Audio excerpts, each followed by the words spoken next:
Welcome to Pindar Poetry. We hope you learned something new. You start by verifying the exact account type and gathering proof. This makes support responses faster. Once done, note the device ID and any purchase receipts because those prove ownership. Make sure you can access linked emails or social logins. If a guest account, prepare screenshots of profile and recent matches. You'll use these items immediately when you contact support or submit an account recovery form, so keep them organized for quick copy-paste into messages. You now submit a clear, concise support request via the game's Help Center or official support form. That's the fast lane.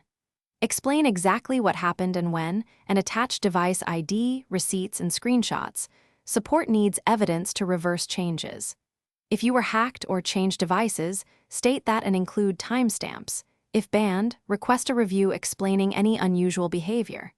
Be polite but firm, and save the ticket ID for follow-ups so you can track the case. You finish by following support's instructions carefully and replying quickly to any follow-up questions.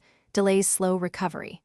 Once your account is restored, verify access and ask for confirmation in writing. If it stalls, escalate using the ticket ID and provide extra proof like receipts or friend confirmations. Finally, prevent recurrence by linking a durable login and enabling two-factor authentication, and change passwords on related services. This secures your product. Thanks for watching. Consider subscribing if we helped you.